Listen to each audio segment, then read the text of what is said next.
하나님 말씀 보겠습니다. 하나님 말씀 로마서 8장 28절에서 30절까지 오늘 한 번만 더 보도록 하겠습니다. 로마서 8장 28절에서 30절까지 같이 읽겠습니다.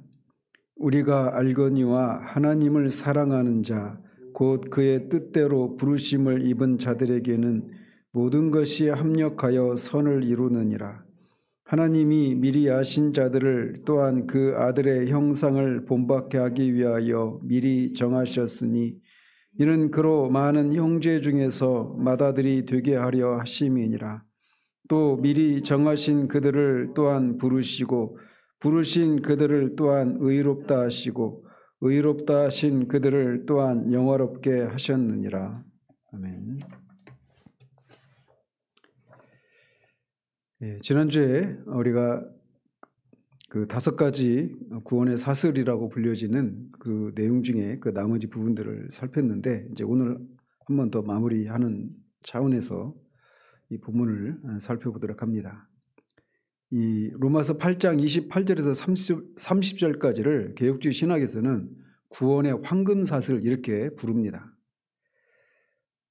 이 짧은 세 구절 안에 바울은 영원전의 예정, 또 시간 속에서 실행되는 구원, 영원한 미래의 영화를 하나의 문장 속에 녹여서 압축해 놓고 있습니다. 바울은 구원의 각 단계를 교리적으로 배열한 것이 아니라 하나님의 단일하고 불가분한 구원 행위를 인간이 이해할 수 있도록 단계적으로 기술을 하고 있습니다. 그래서 구원의 서적 모든 단계를 다 열거하고 있지는 않아요. 어거스틴은 이 본문을 가리켜서 하나님의 구원의 인과적 질서를 가장 명확하게 드러내는 결정이다 이렇게 불렀습니다. 하나님이 왜 이런 일을 하셨는가를 구원의 목적과 구원의 그 질서를 왜 이런 순서로 했는가라는 것을 명확하게 드러내고 있는 구절이라고 부르고 있어요. 또 칼빈은 하나님의 구원 의지가 얼마나 철저히 신자의 삶을 관통하는지를 보여주는 최고의 본문이다라고 평가를 하고 있습니다. 그래서 칼빈의 결론은 뭐냐? 하나님의 구원 의지. 그러니까 구원이 절대적으로 하나님으로부터 시작되고 하나님으로 진행되고 하나님으로 완성된다라고 하는 것을 말해주고 있는 것이죠. 바빙크 역시 이 본문이 개혁교회학의 전체 구조, 즉 신론, 구원론, 종말론을 한 줄기로 꿰어주는 중심 본문이라고 진술하고 있습니다. 그래서 다시 한번 말씀드리면 첫 번째 단계가 미리 아심인데 미리 아신다라고 하는 것은 단순히 정보를 미리 파악했다. 그래서 그 어떤 사람이 어떤 선택을 할 것인가를 미리 그 내용을 알게 되었다. 이런 의미가 아니라고 말씀드렸죠. 여기서 미리 아셨다라고 하는 것은 관계적인 알을 의미합니다. 구약의 야다에 해당되는 것인데 사랑과 선택, 언약 관계를 묘사하는 언어가 여기서 미리 아셨다라고 하는 단어가 품고 있는 의미예요. 그래서 칼빈은 이 구절을 하나님의 미리 아심은 사랑의 선택이며 결코 중립적인 관찰이 아니다라고 말하고 있습니다. 그래서 어떤 사람을 하나님이 구원하시기로 하셨을 때 그 알미니안이 말하고 있는 것처럼 어떤 사람이 그 구원을 그 복음을 믿을지 안 믿을지 이게 선택 관찰자 중립적인 입장에서 그 행위를 미리 내다보시는 이런 의미의 미리 아심이 아니라는 거예요. 하나님은 사랑을 가지고 어떤 사람을 사랑하시고 그 사람을 미리 아셨다 이렇게 말을 하고 있는 겁니다. 즉 하나님은 어떤 이들의 미래 선택을 미리 보시고 구원하신 것이 아니라 그들을 사랑하시기로 작정하셨기 때문에 그들에게 구원을 베푸신 것이다 라는 겁니다. 어거스틴은 펠라기우스와의 논쟁에서 이 미리 아셨다라고 하는 단어를 하나님의 친밀한 방문, 즉 사랑의 예정 이렇게 설명을 합니다. 바빙크도 미리 아심은 예정의 근원이며 예정은 미리 아심의 실행이다 라고 말하고 있어요. 미리 아신 것에 따라서 그들의 구원의 목적을 정하신 것 이게 예정이라고 하지 않았습니까? 다시 말해서 미리 아심은 예정 전체의 뿌리에 해당이 됩니다. 아셨기 때문에, 사랑으로 그들을 아셨기 때문에 예정을 하신 거예요. 따라서 성도는 자기 믿음의 원천을 언제나 자신 안에서 찾으려고 하지 말고 하나님의 영원한 사랑 안에서 찾아야 합니다. 믿음은 인간의 결단에 의해서 시작되는 것이 아니에요. 믿음의 시작은 하나님의 사랑에서 시작이 되는 겁니다. 이 확신이 없으면 신자는 결국 자기의 영적인 상태에 따라서 어느 날은 구원받은 것 같고 어느 날은 구원받지 못한 것 같은 이런 요동을 하게 된단 말이죠. 그러나 여기서 이 미리 아심이라고 하는 단어가 내포하고 있듯이 하나님의 사랑이 구원의 시작이라면 그 사랑은 절대로 실패할 수가 없습니다. 그래서 신자의 구원은 절대로 잃어버릴 수가 없어요. 그 다음이 미리 정하심인데, 미리 정하심은 단순히 그 선택의 반복이 아니라 목적의 설정입니다. 하나님은 택한 자들을 향한 분명한 목적을 가지고 계십니다. 즉, 그 목적은 단순히 그들이 지옥에 가지 않고 천국에 가는 것이 하나님이 구원받은 자를 향한 목적이 아니라 그리스도의 형상을 본받게 하기 위한 것이에요. 칼빈은 그리스도의 형상에 이르게 하는 것이 예정의 핵심이다. 구원은 단순한 출발점이 아니라 목적지이며 목적지는 그리스도를 닮는 것이다 라고 했습니다. 우리를 구원하신 목적, 우리를 구원하시기 위해서 예정하신 목적이 뭐냐? 우리를 그리스도의 형상을 닮도록 하기 위해서 우리를 구원하시기로 예정하셨다라고 말을 하고 있는 겁니다. 바빙크도 선택은 구원의 출발점이고 영화는 그 완성이다. 그리고 이 전체 과정의 중심에는 그리스도의 형상이라는 표준이 있다라고, 구원의 목적이 이렇게 그리스도의 형상을 담는 것에 있다라고 말을 하고 있습니다. 그러니까 내가 정말 예수를 믿었는데 변하지 않는다. 이거는 있을 수가 없는 거예요. 그러니까 하나님이 그리스도의 형상을 담도록 하기 위해서 우리를 구원하시기로 작정하셨기 때문에 그 목적도 반드시 이루어집니다. 그냥 단순히 우리가 구원을 잃어버리지 않는 차원이 아니라 그리스도의 형상을 담는 이것이 반드시 이루어진단 말이에요. 프랜시스 튜레튼도 예정의 목적을 하나님의 형상의 회복과 그리스도와의 연합이라고 규정을 합니다. 즉 미리 정하심, 예정은 단순히 누가 구원받는가를 결정하는 문제가 아니라 구원받은 자들이 무엇이 되는가를 결정하는 문제예요. 즉 신자의 구원은 단지 지옥을 피하고 천국에 가는 것이 아니라 그리스도를 닮아가는 거룩한 변화를 통해서 하나님을 영화롭게 하는 삶으로 부름받았다고 하는 것을 말해주고 있는 겁니다. 따라서 하나님이 이렇게 우리를 향한 이런 목적을 정하셨다면 그 목적은 절대로 실패하지 않습니다. 만약 실패하면 하나님은 주권자가 아니게 되는 거예요. 언약에 신실하신 분이 아니시게 되는 겁니다. 따라서 신자의 삶은 방황이 아니라 하나님의 목적에 따라 이끌려가는 여정입니다. 그리스도의 형상을 담도록 하는 이 목적을 가지고 우리를 구원하셨고 이 목적을 이루기 위해서 우리를 둘러싸고 일어나는 모든 일들이 이 궁극적인 목적 때문에 이 목적을 이루기 위해서 일어나는 것입니다. 그러니까 아무런 그냥 무작위로 우리의 삶이 막 일어나는 것이 아니라 이런 목적을 이루기 위한 수단으로 모든 상황이 우리 가운데 펼쳐진단 말이죠. 그래서 우리의 삶의 모든 순간에는 그게 실패처럼 보이고 우리에게 원하지 않는 그런 삶의 순간이라 할지라도 그 모든 것을 합력해서 그리스도의 형상을 본받게 하기 위한 이 궁극적인 목적을 이루기 위해서 그 모든 것들이 작용하는 것입니다. 이처럼 바울은 예정교리를 신비를 설명하기 위해서 설명하고 있지 않습니다. 그가 예정교리를 미리 정하심을 말하고 있는 것은 성도의 확신을 강화하기 위한 목회적인 위로적인 그런 목적으로 예정교리를 말해주고 있어요. 그래서 개혁주의 신학자들은 모두 예정교리를 다음과 같이 정리합니다.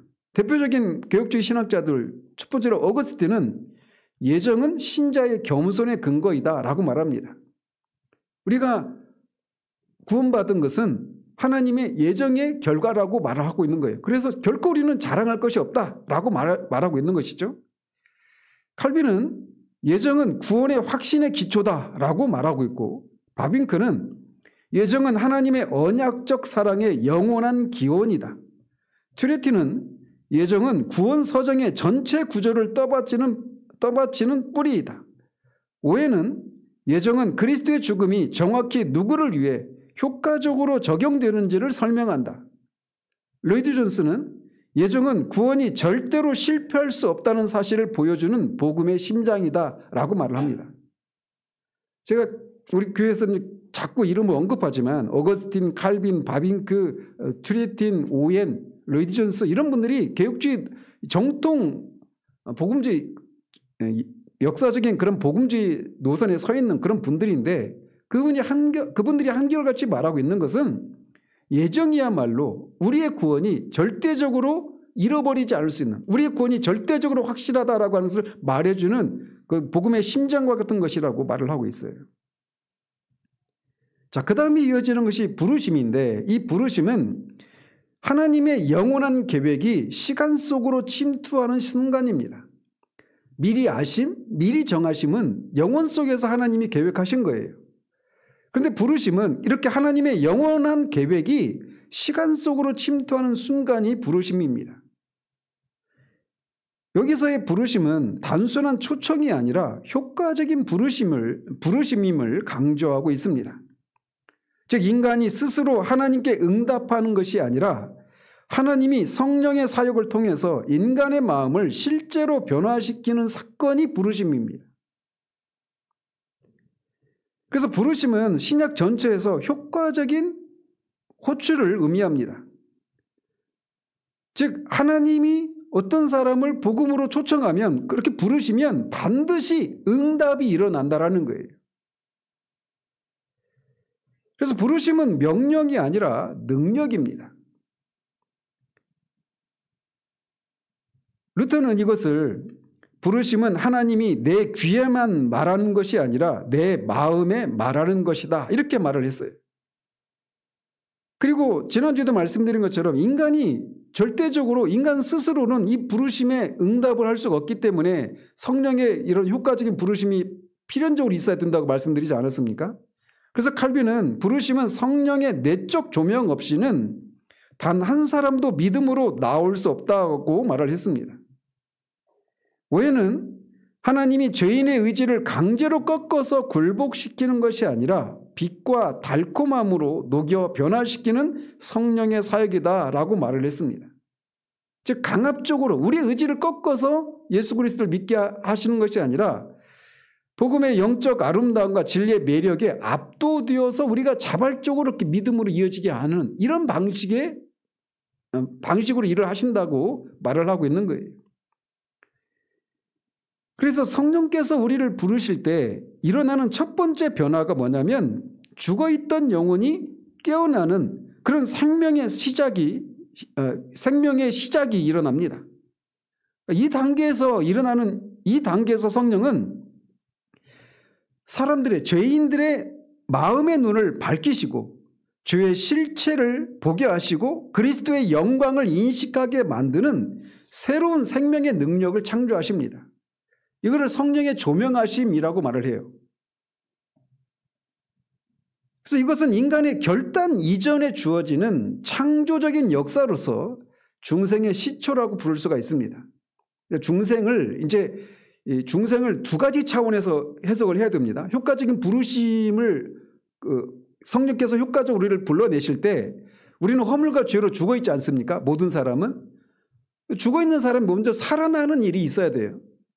그래서 그 단계가, 그래서 살아나서 그들이 복음을 듣고 하나님 앞에 자신이 죄인인 것을 깨닫고 그 죄인들을 위해서 하나님의 아들이신 분이 십자가에 죽으시고 다시 사셨다라고 하는 이 복음의 내용을 믿게 되는 일이 먼저 있어야 되는데, 그 일의 시작에 있어서 뭐냐면 죽은 자가 살아나는 일, 이것도 중생의 시초다 이렇게 말을 합니다. 그런데 이 생명이 실제로 영생으로 안착하고 지속적으로 활동하기 위해서는 반드시 의인의 법적인 지위, 즉 칭의가 선행되어야 합니다. 그래서 죽은 자가 살아나는 의미의 그 살아나는 이 시초의 생명의 시작, 이거를 중생이라고 부르기도 하는데, 우리가 일반적으로 알고 있는 중생은 영생을 소유하게 되는 거잖아요. 그죠? 거듭나서. 근데 이 영생을 소유하기 전에 반드시 칭의가 있어야 돼요. 사람의 법적인 지위가 바뀌는 일이 있어야 된단 말이에요. 하나님은 법적으로 의롭지 않은 자에게 영생을 부여하지 않으시기 때문에 그렇습니다. 그래서 거듭나지 않은 사람들은, 그 사람이 뭐 교회 밖에 있었던 사람이든 어려서부터 교회를 다녔던 사람이든 간에, 거듭나지 않은 자연인은 자신의 죄를 결코 보지 못합니다. 인간의 마음은 자기를 방어하고 변명하고 미화하는데 천부적인 능력이 있습니다. 따라서 죄의 진단은 자연인의 본성이 그렇기 때문에 당신은 아무런 소망이 없는 죄인이다라고 하는 이 죄 진단은 언제나 그 사람에게는 모욕처럼 들리고 매우 기분이 나쁘게 들립니다. 현대 심리학도 자기 방어 기제라고 하는 개념을 통해서 이 사실을 증언하죠. 그런데 성령의 부르심이 효과를 발휘하면 상황이 완전히 달라집니다. 자기가 죄인이라고 하는 이 진단이 그전과 같이 기분 나쁘고 모욕처럼 들리는 것이 아니라 그게 진실로 들리는 거예요. 회피하던 하나님의 거룩이 두렵고 아름답게 느껴집니다. 그래서 성경에서 말하는 대로 자신이 죄인이라고 하는 사실들을, 그전에는 그 사실 앞에서 변명하고 자기를 미워하고 그렇게 했던 사람이 성령께서 그 사람을 효과적으로 불러내시면서 구원을 하시기 시작할 때는 자신이 죄인이라는 얘기가 거기에 대해서 그렇습니다라고 하는 그런 마음의 상태가 되는 거예요.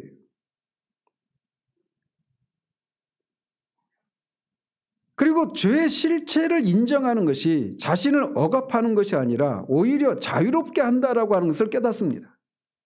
이게 성령께서 조명하실 때 일어나는 첫 번째 일이에요. 그래서 성령의 조명은 단지 지식의 증가가 아니라 진리의 가치를 새롭게 보게 되는 영적인 시력의 변화다, 이렇게 말할 수가 있는 겁니다. 그전에도 어려서부터 교회를 다녔던 사람은 귀에 못이 박히도록 우리가 죄인이고 우리가 하나님 앞에 영원한 심판을 받아 마땅한 죄인인데 하나님의 아들이신 예수님이 십자가에 죽고 부활하셔서 그를 믿는 자마다 용서를 받는다고 하는 이 얘기를 귀에 못이 박히도록 들었을 수 있어요. 그렇지만 그것이 실제적으로 그 사람에게 실제적으로 작용하는 것은 성령의 효과적인 부르심이 있을 때 가능한 겁니다. 그리고 성령께서 그렇게 말씀 앞에서 자신이 죄인이라고 하는 것, 그리고 스스로 구원받을 수 없는 사람이라고 하는 것을 알게 되었을 때 그 사람은 이 문제가 해결되기 전까지는 절대로 쉬지 못합니다. 그게 성령께서 효과적으로 불러내실 때는 반드시 효과를 발휘한다고요. 불러내신 효과인 예수 그리스도를 믿고 구원을 받게 되는 이 일이 반드시 일어나요. 그 일을 위해서 불러내시기 때문에. 그래서 내가 그런 성령께서 내가 죄인이고 구원받아야 되는 존재라고 하는 것을 깨닫게 하시면 그 문제가 해결되기 전까지는 쉴 수가 없습니다. 해결받기 전까지는 쉴 수가 없어요. 그런데 이게 회심의 과정에서도 그렇지만 나중에 우리가 성화를 이루어가는 과정에서도 마찬가지예요. 오해는 그래서 이것을 영적인 미각의 변화다, 이렇게 설명을 합니다. 그래서 이전에는 진리에 대해서 그냥 시큰둥했고 그거를 막 더 알려고 하고 그것의 실제적인 의미를 알고 싶어하는 그런 마음도 없고 그 열심도 있지 않았어요. 그런데 성령께서 효과적으로 그를 불러내셔서 진리를 조명하시기 시작하면 그는 이제 그 문제가 해결되기 전까지는 쉼을 누리지 못합니다. 바울은 고린도후서 4장 6절에서 이렇게 말을 합니다. 어두운 데서 빛이 비추라 하시던 하나님께서 예수 그리스도의 얼굴에 있는 하나님의 영광을 아는 빛을 우리 마음에 비추셨느니라. 이 말씀이 의미하는 것은 성령의 조명이 단순한 어떤 이해가 아니라 영광의 지각임을 말해주고 있습니다. 즉 그리스도가 아름답게 보이는 거예요. 그리스도가 정말 사랑스럽게 느껴지는 겁니다. 칼빈은 기독교 강요에서 성령은 진리의 확실성을 마음에 봉인하는 분이다 이렇게 말을 합니다. 따라서 성령의 조명하심은 어떤 말씀을 단순히 깨닫는 것이 아니라 그 진리에 대한 확신과 사랑을 만들어내는 내적인 증거다라고 할 수가 있어요. 그렇게 성령께서 조명하셔서 자신이 죄인이고 그 죄인을 위해서 십자가에 죽으신 그분이 하나님의 아들이시고 그가 유일한 구원자이시고 그를 믿는 자는 누구든지 구원을 받는다라고 한 이 말씀이 이 말씀의 매력을 느끼는 겁니다. 그래서 그 조명의 결과 마음은 그리스도를 향해 나아갑니다. 그래서 그 그리스도를 믿게 되는 거예요. 그렇기 때문에 믿음은 인간이 만들어내는 것이 아닙니다. 내가 예수를 믿기로 결단하는 이 일이 일어나는 것은 성령께서 그렇게 조명하시는 일이 있었기 때문에 그런 일이 일어나는 거예요. 그래서 믿음도 하나님의 선물이라고 말을 하는 것이죠. 성령이 조명하신 진리의 빛에 대한 자연스러운 반응이 믿음입니다. 그래서 바빈 그런 믿음을 성령이 조명하신 진리를 받아들이는 영혼의 고백적 신뢰 이렇게 정의를 했어요. 즉 믿음은 사람의 의지의 결단이 아니라 성령의 빛 아래에서 생명이 드러나는 첫 반응입니다. 자, 그러면 이렇게 예수 그리스도를 믿게 되면 그 다음에 무엇으로 이어집니까? 우리가 의롭다함을 받습니다. 그래서 미리 아시고 미리 정하시고 불러내시면 성령의 조명을 따라 우리가 예수 그리스도를 믿게 되고 그 믿음은 우리를 의롭다함으로 이끌어요. 즉 칭의로 이어집니다. 그런데 이 칭의는 그 본질에 있어서 법정적이고 법률적인 용어이고 정죄에 대한 반대 용어가 칭의예요. 칭의는 법정적인 용어입니다. 즉 칭의는 하나님의 재판석에서 내려지는 선언으로서 우리가 의롭기 때문에 의롭다고 선언되는 것이 아니라 하나님이 우리를 의롭다고 여기시는 겁니다. 즉 우리의 내면이 실제적으로 의롭게 되는 것에 따라서 우리를 의롭다고 하시는 것이 아니라는 거예요. 그리고 이 선언은 단순히 죄를 용서받는 수준이 아닙니다. 이거는 우리의 법적인 지위 전체의 전환에 해당돼요. 그래서 하나님께서 법적인 권한을 가지신 재판장으로서 신자에게 새로운 신분을 부여하는 법적인 선언이 의롭다 하심이에요. 칭의예요.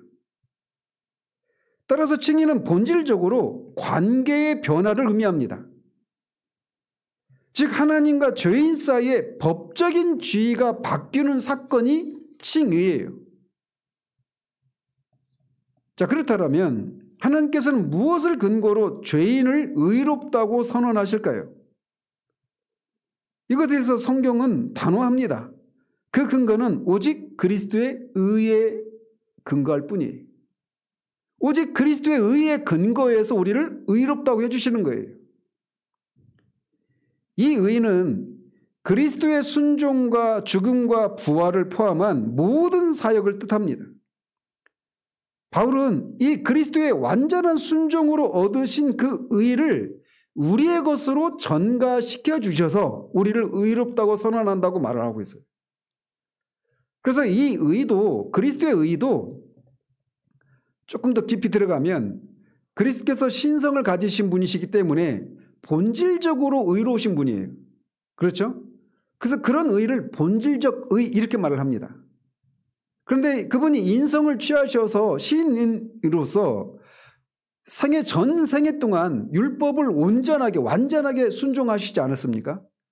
그 순종의 결과로 얻으신 의, 이거는 획득된 의, 이렇게 구분을 합니다. 그래서 우리가 의롭다함을 받는다라고 할 때 예수님께서 율법을 온전히 완전히 순종하신 것을 통해서 획득한 의를 우리의 것으로 전가시켜 주셔서 우리를 의롭다고 해주시는 거예요. 이 구분이 매우 중요합니다. 고린도서 5장 21절에서는 하나님이 죄를 알지도 못하신 이를 우리를 대신하여 죄로 삼으신 것은 우리가 그 안에서 하나님의 의가 되게 하려 하심이라 라고 말합니다. 여기서 말하는 하나님의 의는 신자가 스스로 성취한 의가 아니라 그리스도가 이루신 의가 신자에게 전가된 의입니다. 따라서 이 칭의의 은혜는 신자의 믿음과 순종, 회개의 열심 등을 근거로 한 것이 아니라 전적으로 하나님의 은혜에서 비롯된 겁니다. 그리스도의 순종을 우리의 순종으로 여겨주시는 거예요. 바울은 로마서 3장 24절에서 그리스도 예수 안에 있는 성령으로 말미암아 하나님의 은혜로 값없이 의롭다 하심을 얻은 자 되었다라고 말하는 겁니다. 그래서 이 값없이가 도레인이라고 하는 단어인데, 도레안이라고 하는 단어인데 선물이라는 뜻이에요. 즉 어떤 조건이나 자격의 대가도 없음을 강조하고 있는 겁니다. 그렇기 때문에 칭의는 인간에게서 나오는 것이 아니라 전적으로 하나님의 주권적인 은혜이고, 믿음은 그 의를 받는 통로로만 기능할 뿐입니다. 믿었기 때문에 우리가 의롭다함을 받는 것도 아니에요. 믿음을 통해서 우리를 의롭다고 해주시는 것이죠. 믿음 자체가 칭의의 근거가 아닌 겁니다. 이처럼 성경은 칭의가 법적인 선언이고 의의 전가라는 사실을 매우 중요하게 말을 하고 있습니다. 그래서 칼빈은 하나님께서 우리의 행위를 보시고 의롭다 하시는 것이 아니라 오직 그리스도의 의를 우리에게 전가하심으로 의롭다 하신다라고 말합니다. 바빙크 역시 칭의는 죄인의 실제적 변화가 아니라 하나님과의 법적 관계에 대한 선언이고, 그 결과 신자는 생명과 복을 누릴 권리를 얻는다라고 말하고 있어요. 그래서 우리가 의롭다함을 받는다라고 할 때 우리 내면이 실제적으로 의롭게 변화되어서 우리를 의롭다고 하는 것이 아니죠. 그래서 성경에서 말하고 있는 것, 로마서 4장에서 말하고 있는 것처럼 불경건한 자들을 의롭다 하시는 하나님이라고 말을 하는 거예요. 의롭다함을 받는 사람은 여전히 불경건합니다. 그런데 그리스도의 의를 그 사람의 것으로 하나님이 은혜로 여겨주셔서 그 사람이 의롭다함을 받는 거예요. 그래서 칭의는 전적으로 하나님의 은혜로 우리에게 주어지는 것입니다. 그 방식은 그리스도의 의를 우리의 것으로 전가시켜 주시는 그 방식, 수다 통로는 뭐냐? 우리의 믿음을 통해서. 근데 그 믿음마저도 아까 말씀드린 것처럼 성령의 조명하심을 통해서 우리에게 선물로 주어지는 거예요. 그래서 칭의 전체는 전적으로 하나님의 은혜로 우리에게 주어지는 겁니다. 그래서 의롭다함을 받은 그 신자는 구원받았다 이렇게 말할 수 있는 거예요, 그때. 근데 그 구원받은 신자는 실제로 어떤 변화가 일어났습니까? 아니에요. 그런데 우리가 여기서 주목해야 될 것이 하나 더 있어요. 바울은 칭의가 단지 죄의 사함에서 끝나는 것이 아니라 영생으로 이어지는 법적인 길을 열어준 사건이라고 말을 하고 있는 겁니다. 대표적인 구절이 로마서 5장 18절인데, 그런즉 한 범죄로 많은 사람이 정죄에 이른 것 같이 한 의로운 행위로 말미암아 많은 사람이 의롭다 하심을 받아 생명에 이르렀느니라 라고 말하고 있습니다. 그래서 의롭다함을 받는 것과 생명에 이르는 것, 즉 영생을 얻고 누리는 것이 이 관계가 있다고 말하고 있는 거예요. 그래서 이 구절은 칭의가 영생에 이르는 법적 통로임을 직접적으로 가르치고 있는 구절입니다. 그리스도의 의가 전가될 때 신자는 단지 죄가 사해지는 것뿐만 아니라 그리스도의 의를 우리의 것으로 여겨주잖아요. 그래서 우리는 하나님의 의를, 그리스도의 의를 우리가 소유하고 있잖아요. 근데 우리 전가된 그 의가 우리가 그 의를 소유했다라고 하는 것, 우리의 것으로 여겨준다라고 하는 것, 이게 뭘 의미하느냐면 영생을 받을 권리가 우리에게 주어졌다, 이런 의미도 있다라는 거죠. 즉 칭의는 영생을 선물하는 하나님의 구속사역과 밀접하게 연결되어 있습니다. 그래서 제가 요한복음 6장 33절 강의하면서 다시 시작하면서 첫 번째로 말씀드렸던 게 칭의가 아까 말씀드린 것처럼 순전히 법정적인 사건이라고 했잖아요. 근데 법정적인 사건인데 오늘날 교회에서 이 뒷부분, 그래서 우리가 의롭다함을 받았는데 그 의롭다함을 받았다라고 하는 거, 우리가 소유한 우리의 것으로 여겨진 그 의가 우리의 것이 되었는데 그게 뭘 의미하느냐, 우리에게 영생의 권리가 주어졌다, 법적인 권리가 주어졌다, 이런 의미라고 말씀드렸잖아요. 오늘날 이게 사라져 있는 거예요. 그래서 칭의를 그냥 순전히 완전히 법정적인 사건인 거 맞습니다. 근데 그 다음에 것이 이어지지 않았기 때문에 예수를 믿어, 나는 예수님이 십자가에 죽고 다시 사셔서 그를 믿는 자마다 죄 용서를 해주시고 의롭다 해주신다, 나 그 사실을 믿는다, 난 그래서 의롭다함을 받았고 나는 구원받았다. 그런데 어떤 열매도 맺지 없는, 그러면서 그 사람들이 나는 구원받은 사람이라고 착각하는 이런 일들이 다반사하지 않습니까? 그 중에 하나가 첫 번째 원인이 바로 여기에요. 이 두 번째 측면이 의를 획득했다라고 하는 것은 영생에 대한 법적인 권리를 획득했다라고 하는 이것인데, 이 두 번째 측면이 오늘날 설교에서는 종종 약화되어 있습니다. 그렇지만 개혁주의 신학에서 가장 중요한 핵심 가운데 하나가 이거예요. 그래서 트리티는 이렇게 말을 해요. 칭의는 죄 없는 상태를 선언하는데 그치지 않고, 오늘 여기서 그치고 있잖아요. 근데 거기서 그치지 않고 생명을 누릴 법적 권리를 부여한다라고 명확히 말하고 있어요. 칼빈도 칭의는 생명으로 나아가는 문이다 라고 표현했고, 바빙크는 칭의는 곧 영생의 법적 근거이고 중생과 성화는 그 생명의 실제적 통로다라고 말을 합니다. 왜 칭의가 영생의 법적 권리라고 말하느냐? 그것은 하나님은 법적으로 의롭지 않은 자에게 생명을 줄 수 없습니다. 하나님은 거룩하고 공의로운 심판자이시기 때문에 죄인이 법적인 정죄 아래에 있는 한 그 사람에게, 그 상태에 있는 사람에게 생명을 주실 수 없어요. 따라서 성령의 중생은 반드시 칭의라고 하는 법적 토대 위에서만 이루어질 수 있습니다. 만약에 법적으로 의롭다함을 받지 못한 사람에게 생명을 주게 되면 하나님은 의로운 분이 아니시게 되는 겁니다. 그 행위는 의로운 행위가 아니게 되는 거예요.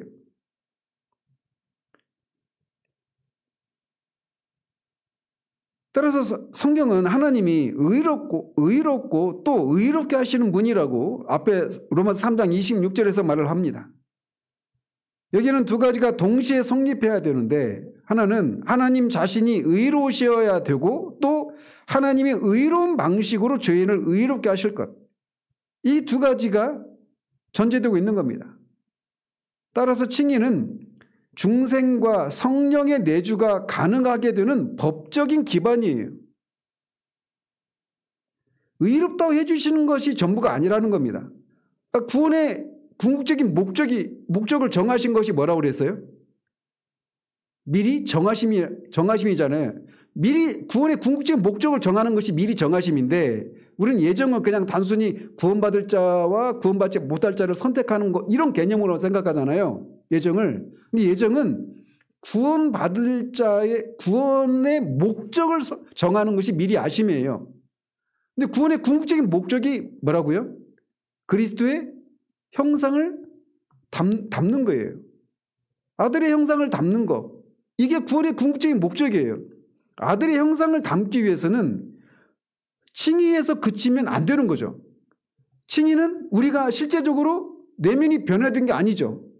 그리고 그 변화된 삶을 살아가는 생명이 없으면 아들의 형상을 닮을 수가 없단 말이에요. 그렇죠? 그렇기 때문에 그 아들의 형상을 담는 것이 구원의 궁극적인 목적이고 그게 그 목적을 정하는 것이 미리 정하심인데 그것을 위해서 불러내셨어요. 그리고 그 죄인의 상태에 있는 사람들을 성령의 조명하심을 통해서 진리를 믿게 하고 그리스도를 믿어서 의롭다 하셨어요. 그런데 여전히 그 사람에게는 생명이 없어요. 의롭다 하신 궁극적인 목적은 뭐냐면 그에게 생명을 줘서 그리스도의 형상을 담도록 하는 거예요. 그 방식은 뭐냐? 그리스도와 연합을 통해서 그리스도의 생명이 우리 안에서 계속 나타나고 결국은 영화 가운데 완성되는 이걸 위해서 우리를 불러내셨단 말이에요. 그리고 그것을 위해서 생명을 주기 위해서는 반드시 그 사람이 법적으로 의로운 자가 되지 않고 생명을 줄 수가 없단 말이에요.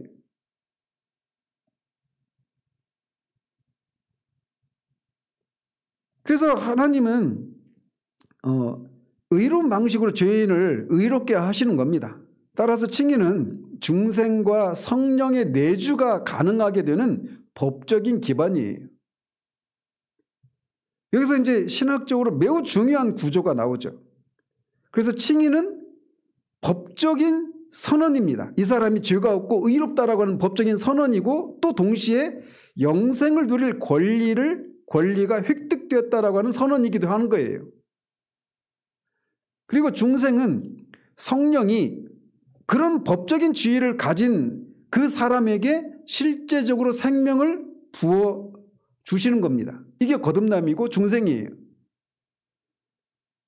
그 결과 성령의 내주가 시작되죠. 그래서 성령의 내주는 또 어떻게 생명과 관련해서 어떻게 설명할 수 있냐면 생명이 지속되는 방식이 성령의 내주입니다. 성화는 또 어떻게 설명할 수 있을까요? 생명이 성장하는 과정이 성화예요. 영화는 뭘까요? 생명이 완성되는 상태입니다. 그래서 법적인 권리인 칭의가 실제적인 생명이 주어지는 중생으로 이어지는 거예요. 그래서 칭의와 중생은 뗄래야 뗄 수가 없는 겁니다. 그리고 이것은 동시에 일어나는 거예요. 어떤 방식을 통해? 그리스도와의 연합을 통해서 우리를 의롭다 하시고 우리를 그 의롭다 하신 그 법적인 권리에 따라서 법적인 선언에 따라서 우리를 실제적으로 생명을 주시는 겁니다. 성령은 법적 정죄 아래 있는 자 안에 거하실 수 없어요. 거듭나지 않은 자에게 생명을 주실 수가 없습니다. 그러므로 칭의는 생명의 문을 여는 사건이다 라고 칼빈이 말했잖아요. 칭의는 생명을 여는 사건이고 생명의 문을 여는 사건이고 중생은 그 문을 통과하는 사건이라고 이렇게도 표현할 수 있는 겁니다. 칭의와 중생은 같이 가는 겁니다. 의롭다함을 받은 후에 어떤 놀라운 은혜 체험을 통해서 중생하는 것이 아니에요. 어떤 놀라운 은혜 체험을 한 다음에 생명을 누리는 게 아니란 말입니다. 그러니까 나 예수 믿고 구원 받았는데 영생을 누리는 건 그거 뭔지 모르겠어. 이런 거 없어요. 그 사람의 구원이 잘못된 겁니다. 구원 받았다고 하는 생각이 잘못됐단 말이에요. 자, 칭의는 단회적입니다. 계속 반복되는 게 아니에요. 칭의는 매일 반복되는 일이 아니라 단 한 번 내려지는 법적인 판결입니다. 그래서 칼빈은 하나님께서 의롭다 하신 자는 다시 정죄되지 않는다고 말하고 있어요. 칭의는 단회적일 뿐만 아니라 돌이킬 수 없는 것이기도 합니다. 바울이 로마서 뒤에 11장 29절에서 말한 대로 하나님의 은사와 부르심은 후회하심이 없다라고 하는 원리가 칭의에도 그대로 적용돼요. 칭의는 인간의 성취가 아니라 하나님의 선언이기 때문에 그렇습니다. 하나님이 우리가 노력을 해서 칭의를 획득한 것이 아니라 하나님이 그리스도의 의를 우리의 것으로 여겨주셔서 그것에 근거해서 그리스도의 의에 근거해서 우리를 의롭다고 선언해 주신 거예요. 하나님의 행위입니다. 칭의는. 근데 하나님이 우리를 의롭다고 해주셨는데, 그래서 구원 받았는데 어느 날 보니까 한 30년 잘 믿더니 이 사람이 막 구원받지 못한 어떤 사람처럼 어떤 죄를 짓고 이런 것을 보시고 하나님이 그거를 처리하고 이렇게 있을 수가 없는 거예요. 칭의의 이 칭의가 그래서 단회적일 뿐만 아니라 돌이킬 수 없는 겁니다. 칭의의 안정성이 성도의 구원의 확신을 만듭니다. 만약 성도가 죄를 지을 때마다 의인의 지위를 잃어버린다면 신자의 삶은 끊임없이 불안하고 회복하고 추락하고 불안해, 이런 반복이 계속 재현될 거예요. 그러나 바울은 그리스도 예수 안에 있는 자에게는 결코 정죄함이 없다고 말을 합니다. 결코 없습니다. 르디우스 말대로 하나님이시라도 그렇게 하실 수 없다라고 담대하게 말할 수 있어요. 이것은 성도가 죄를 지어도 하나님의 앞에서의 법적 지위는 흔들리지 않는다는 뜻입니다. 물론 죄를 지으면 성화의 과정에서 상처를 남기지만 그것이 신자의 신분을 바꾸지는 못해요.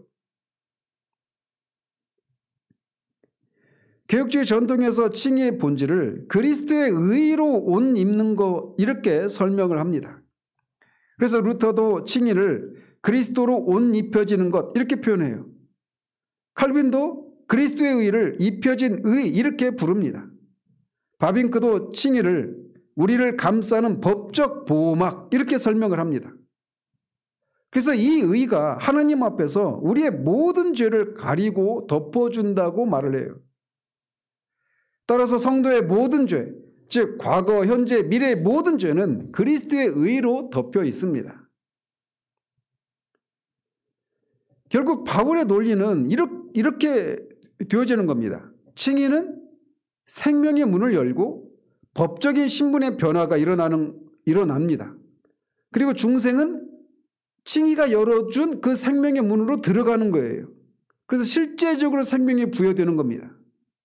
성령의 내주는 생명이 자라고 지속되는 방식입니다.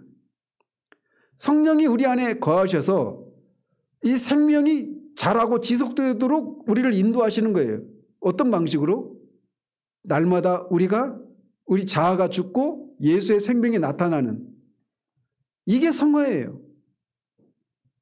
성화는 그래서 생명이 확장되는 과정입니다. 영화는 생명이 완성되는 미래입니다.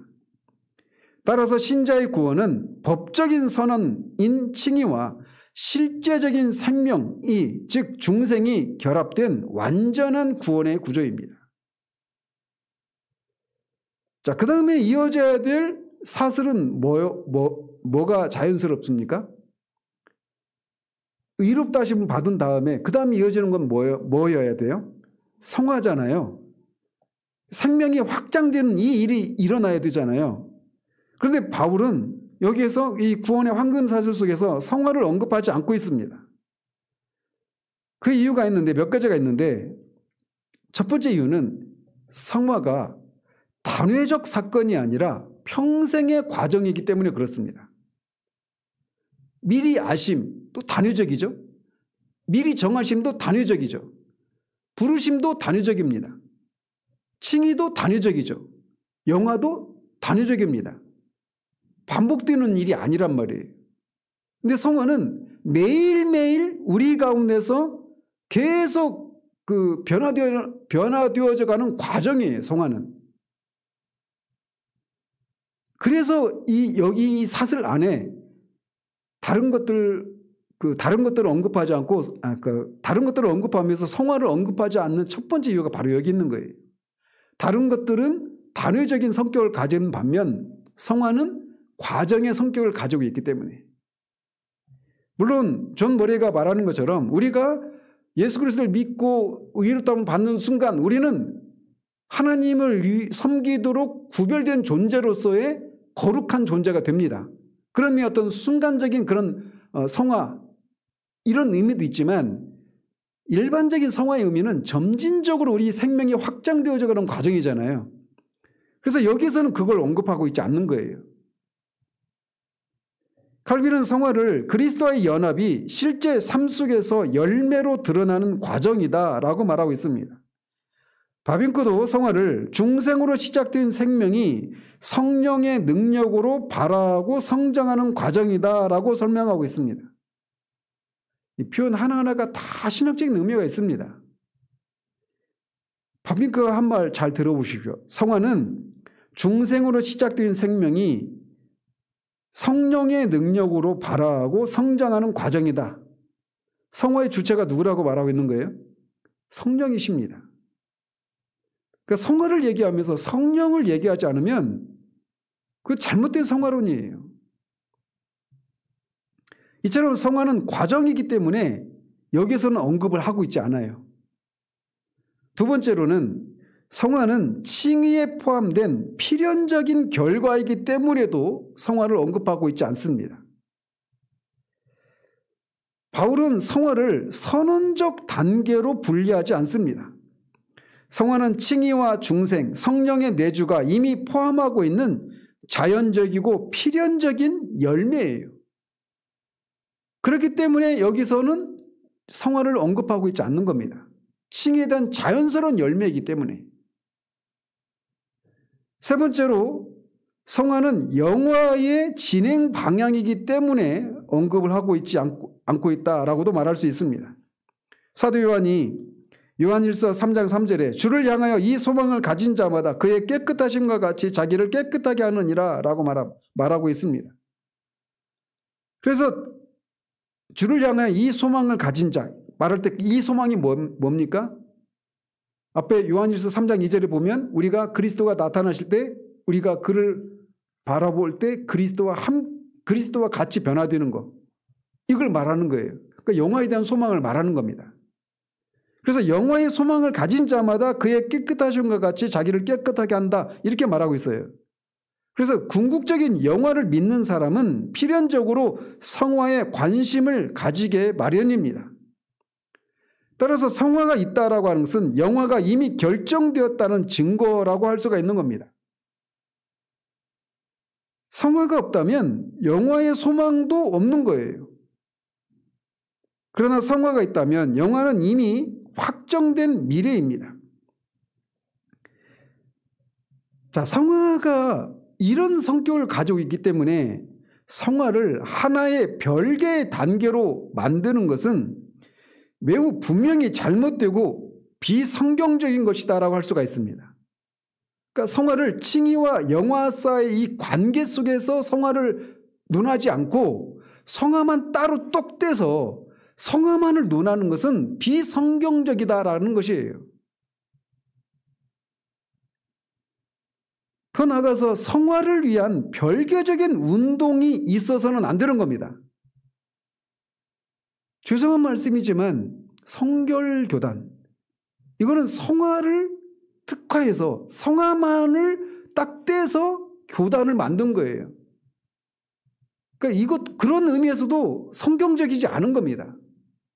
성화만을 강조하는 거, 이건 성화를 아까 말씀드린 것처럼 성화는 칭의의 자연스러운 결과이죠. 그리고 영화에 대한 소망이 있으면 성화는 자연스럽게 흘러나오는 거예요.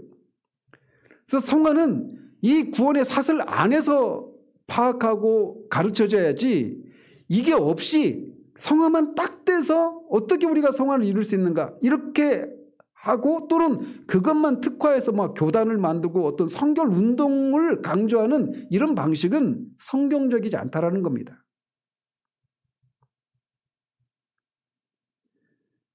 왜 그러느냐? 그렇게 하는 것은 우리가 성화를 너무나 주관적으로 보고 있다라고 하는 것을 보여주는 것입니다. 거룩을 설교하는 것은 나에 관한 것이나 나의 느낌을 설교하는 것이 아닙니다. 내가 어떻게 하면 구원을 얻을까 하는 여러 가지 이론들을 파헤쳐 보는 것이 아니에요. 오히려 칭의와 영화를 설교하는 것입니다. 사도의 방식이 그래요. 의롭다 하신 자들을 또한 영화롭게 하셨느니라. 의롭다 하심 받은 것이 진짜라면 그 사람은 성화가 자연스럽게 성화 열매가 맺히게 되어 있습니다. 그래서 성화의 열매 없는 칭의는 없어요. 열매 없는 칭의는 있을 수가 없는 겁니다. 근데 오늘날 예수를 믿어도 변화되지 않는다. 그런 사람도 그리스도인이고 그 사람들은 아직 열매가 없는 신자이니까 그런 사람은 육적인 그리스도인이다. 이렇게 얘기하는데 그건 잘못된 거란 말이에요. 그리고 영화에 대한 소망을 가지고 있다는 얘기는 그 사람은 요한일서 3장 2절 3절에서 말하고 있는 것처럼 반드시 성화의 열매가 나타나게 되어 있는 거예요.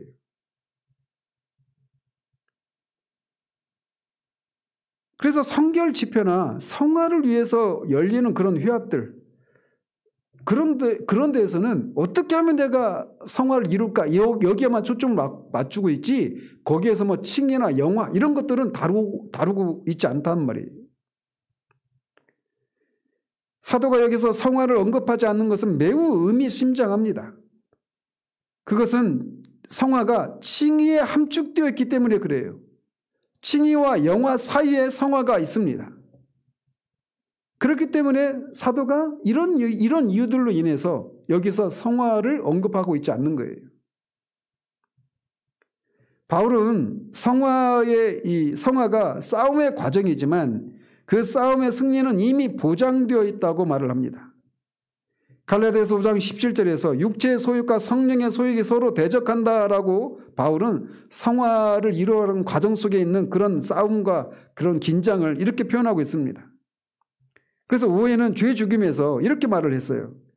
성령의 은혜는 신자 안에서 새로운 생명을 창조하고 육신의 죄성은 그 생명을 질투하며 공격한다. 이 둘의 투쟁은 신자의 평생에 걸친 실존적 현실이다. 이렇게 말을 합니다. 그런데 거기서 그치지 않아요. 그러나 성령은 이 싸움에서 반드시 승리하신다. 성령이 시작한 생명은 죽을 수 없다. 왜 육신의 소욕이 일어나는지 아십니까? 육신의 소욕이 언제 일어나냐면 언제 우리가 그것을 자각하느냐면 성령의 소욕이 우리 가운데 임할 때 육신의 소욕이 일어나는 거예요. 그래서 우리 안에서 육신의 소욕이 막 강렬하게 일어날 때는 성령께서 먼저 우리 안에서 성령의 거룩한 소욕을 우리 가운데 그런 소원함을 두고 그 소원함을 두셨기 때문에 육체가 그렇게 반응하는 거예요. 그런데 성령께서 그렇게 시작하신 것은 반드시 목적을 이룹니다. 그래서 성화는 싸움이 일어나요. 싸움이 일어나는데 그 싸움은 최종적인 결과가 영화로 이미 결정되어 있기 때문에 그 싸움은 패배할 수 없는 싸움입니다. 그래서 갈라디아서 5장 17절에 보면 이게 육체의 소욕과 성령의 소욕이 막 싸우잖아요. 성도의 평생의 과정 가운데 일어난 싸움입니다. 근데 이것만 얘기하면 성화를 이루는 것은 막 우리가 어떤 고행을 행하고 막 그런 금욕적인 삶을 살아가고 김남준 목사님 많이 표현하거든요. 그 돌을 닦듯이 그렇게 하는 거다. 이런 식의 얘기를 하거든요. 근데 이것만 보면 그렇게 생각되어지죠. 근데 그런 것이 아니라는 거예요. 제가 요한복음 강해에서 말씀드렸죠. 성령께서 그 성화를 이루어가는 과정은 자연스러운 순종으로 이어진다고 그랬잖아요. 이 말만 들으면 싸움이 일어나는 것과 조화가 안 되는 것처럼 여겨지잖아요. 근데 왜 어떻게 조화되느냐? 성령께서 먼저 우리 안에서 이 순서가 이렇습니다. 자, 성령의 조명하심, 회심의 과정에서 성령의 조명하심에 대해서 말씀드렸죠. 성령께서 먼저 진리를 우리에게 조명해 주십니다. 조명해 주시면 그 진리에 대해서 우리가 매료를 느낀다고 그랬죠. 그리고 죄를 미워하고 그 진리를 맛보고 싶어하고 그걸 누리고 싶어하는 거예요. 그럴 때 그것에 우리 마음이 매료가 되어서 우리 의지가 자연스럽게 죄를 버리고 성령의 소욕을 택하는 방식으로 이루어진단 말이에요. 이게 회심의 과정에서뿐만 아니라 성화의 과정에서도 그렇게 일어나는 거예요. 그래서 그런 성령의 소욕을 성령의 조명하심이 그래서 회심의 과정에서도 마찬가지고 성화의 과정에서도 성령의 조명하심이 핵심입니다. 성령의 조명하심이 없는 성화를 이루려고 하는 시도는 그 사람에게 말할 수 없는 의무감만 주어지고 끊임없는 죄책감을 불러올 뿐입니다. 자, 이렇게 그런 이유로 성화에 대해서 언급을 하고 있지 않아요. 자, 그 다음에 최종적으로는 영화롭게 하셨다라고 말을 하고 있습니다. 바울은 지난주에도 말씀드린 것처럼 영화롭게 하실 것이다 라고 말하고 있지 않고 이미 이루어진 완료 시제를 사용하고 있어요. 그가 과거 시제를 사용하고 있는 이유는 세 가지가 있는데, 첫 번째로는 하나님의 관점에서 영화는 이미 성취된 사건이기 때문에 그렇습니다. 하나님은 시간의 제약을 받지 않습니다. 그리고 하나님의 뜻과 계획은 변하지 않아요. 하나님의 이 성품을 생각할 때 우리 입장에서는 아직 이루어지지 않은 일이지만 하나님의 관점에서는 영화는 이미 이루어진 일입니다. 두 번째로는 칭의의 확실성과 영화의 확실성이 동일하기 때문에 그렇습니다. 앞에서 말씀드린 것처럼 칭의는 이미 선언된 법적인 신분입니다. 영화는 이미 결정된 미래의 상태예요. 하나님은 구원의 중간에 멈추지 않습니다. 하나님이 부르신 자를 그대로 방치하지 않으셔요. 세 번째로 바울은 신자에게 이미 완성된 미래의 확신을 주고자 하기 위해서 과거 시제를 사용하고 있는 겁니다. 로마서 8장 1절에서 30절까지는 이 확신을 강조하고 있어요. 8장 전체가 구원의 확신에 대한 얘기라고 말씀드리지 않았습니까? 그리스도 예수 안에 있는 자에게는 결코 정죄함이 없다라고 시작하고 2절에서는 생명의 성령의 법이 너를 해방했다라고 말을 하고 또 이미 우리는 그리스도와 함께한 상속자다라고 말을 합니다. 그리고 우리가 받을 영광과 현재의 고난을 비교할 수 없다라고 말해서 우리가 이미 받을 영광이 있는 사람이라고 말을 하고 있고요. 또 30절에서도 하나님이 미리 정하신 자들을 영화롭게 하셨다라고 말하고 있습니다. 그래서 이 흐름 전체는 신자에게 이미 완성된 미래 속에서 현재를 살아가라고 그렇게 우리를 부르시고 있는 거예요. 바빙크는 영화는 미래에 일어나지만 그 확실성은 현재의 신자 존재 전체를 규정한다라고 말합니다. 즉 영화는 도착점이지만 그 도착점이 현재 걸음을 이끌어간다라고 말하고 있는 거예요. 우리의 구원이 이렇게 영화가 이미 확정된 사건이라면 그럼 나는 아무렇게 살아도 되겠네 이렇게 생각할 수 있죠. 그런데 이 영화에 대한 약속은 신자의 거룩을 약화시키지 않고 오히려 강화시킵니다. 확신은 방종이 아니라 거룩을 강화시킵니다. 미래가 불확실한 사람은 현재에 집중할 수 없습니다. 그렇지 않아요? 구원이 흔들릴 수 있다고 믿는 사람은 경건이 아니라 끊임없는 불안 속에 살아갑니다. 그러나 미래가 확정된 사람은 현재를 자유롭게 살아갑니다. 요한일서 3장 2절 3절에서 말하고 있는 것처럼 영화가 확정되었다는 사실은 성화의 불꽃을 점화해요. 이 소망을 가진 자마다 그가 깨끗하신 것 같이 자기를 깨끗하게 한다라고 말하고 있단 말이에요. 성화와 영화는 끊어질 수 없습니다. 성화가 없다면 영화도 없습니다. 그러나 성화가 있다면 영화는 반드시 있습니다. 이 구조가 신자에게 주는 확신은 매우 위대합니다. 성도의 성화는 흔들릴 수 있고 느리게 진행될 수도 있지만 영화의 목적지는 절대로 뒤집히지 않습니다. 바울은 신자가 이 땅에서 아직 고난 속에 있지만 이미 영화의 확정성을 가진 존재라고 하는 것을 강조합니다. 그래서 존 머레이는 이렇게 말을 해요.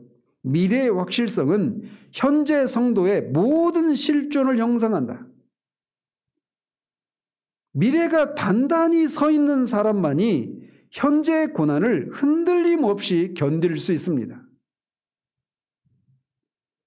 신자의 이런 독특한 위치에 대해서 로이드 존스는 기독교인의 특징은 미래지향성이 아니라 미래현실성이다 라고 하는 말을 만들어냈어요.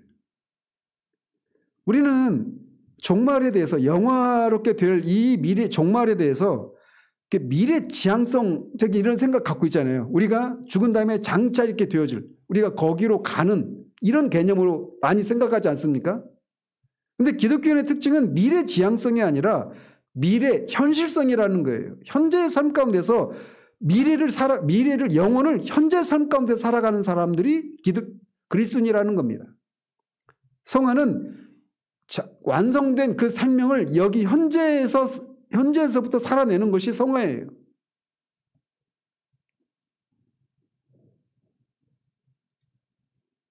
그래서 기독교는 미래를 기대하는 존재가 아니라 미래를 이미 소유한 채로 현재를 살아가는 존재입니다. 칼빈은 로마서 8장을 주석하면서 이렇게 말을 했어요. 하나님이 이미 영화의 목적지를 정하셨으므로 그 길에서 생기는 고난과 지연은 우리를 결코 실망시키지 못한다. 그러니까 우리가 마치 영화를 보는 똑같은 영화는 될 수 없어요. 왜냐하면 영화의 이 어떤 영화의 결말을 다 알고 보는 사람은 그 안에서 막 그 주인공이 막 죽을 위기에 처하고 막 이럴 때 크게 놀라지 않죠. 결말이 어떻게 될지 아니까. 근데 이게 성도의 삶과 똑같이 매치가 되지 않는 건 거기에는 그 신자의 그런 자유의지나 이런 것들이 충분히 개입이 안 되는 예화니까 100% 매치는 안 돼요. 그런데 성도의 삶이 어떻게 살든지 우리가 여기에서 뭐 가난하게 살든 병에 걸려서 힘든 삶을 살든 어떤 고난을 겪든지 간에 궁극적으로 우리의 궁극적인 목적지인 영화가 분명하다면 현재의 삶 가운데서 우리가 어떤 삶이 일어나더라도 우리는 흔들리지 않고 요동하지 않을 수 있단 말이에요. 그런 취지로 말씀을 드리는 겁니다. 그래서 이 구원의 황금 사슬 전체를 신학적인 구조로 요약하면 다음과 같습니다. 미리 아심은 언약 안에서 사랑의 선택을 한 것이고 미리 정하심은 구원의 목적을 확장하는 겁니다. 그리스도를 닮도록 하는 것. 부르심은 역사 속으로 내려오는 은혜다 이렇게 말을 할 수가 있고 칭의는 법적 신분의 획득을 의미합니다. 중생은 말하고 있지 않지만 그 안에 들어있죠. 중생은 뭐냐? 생명의 실제적인 부여이고 성령의 내주는 생명의 지속을 의미하고 성화는 생명의 성장이고 성장과 확장이고 영화는 생명의 완성이다. 이 구조 전체가 하나의 진리로 귀결됩니다. 어떤 진리로 귀결되느냐? 하나님이 시작하신 구원은 중간에서 멈추지 않는다. 하나님이 예정하신 목적은 인간의 연약함으로 무너지지 않는다. 하나님이 칭의하신 자는 반드시 영화롭게 된다. 이 확신이 있는 사람만이 현재의 고난을 견딜 수 있고 경건의 싸움을 지속할 수 있고 죽음까지도 두려워하지 않을 수가 있게 되는 겁니다.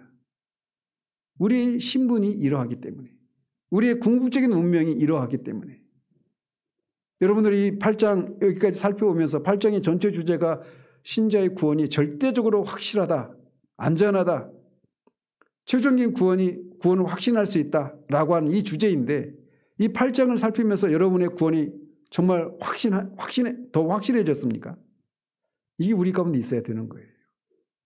하나님이 베푸신 구원이 시작하신 일이 그러합니다. 영원 전부터 계획하신 일이 영화의 단계까지 반드시 이루어집니다. 기도하겠습니다. 하나님 아버지, 구원의 황금 사슬이라고 불리는 이 것을 우리가 몇 주에 걸쳐서 살피면서 정말 하나님의 뜻대로 부르심 받은 자들을 향한 하나님의 이 영원전에 계획하신 일들은 반드시 영화로 완성되는 데까지 반드시 이루어진다라고 하는 이 사실들을 우리가 몇 주에 걸쳐서 살펴보았습니다. 하나님, 이것이 우리에게 그냥 정보로만 남지 않기를 원합니다. 이 진리를 계속 묵상하고 그 진리를 성령께서 우리 가운데 더 선명하게 조명해 주셔서 그 진리를 향한 매료됨이 우리 가운데 있어 우리가 우리의 궁극적인 운명이 아들의 형상을 닮는 이 영화가 반드시 우리에게 주어지게 될 것을 우리가 확신하는 가운데서 우리를 둘러싸고 일어나는 모든 현실의 고난들을 넉넉히 이기며 지나가는 우리들 될 수 있도록 도우시기를 원합니다. 예수 그리스도 이름으로 기도합니다. 아멘.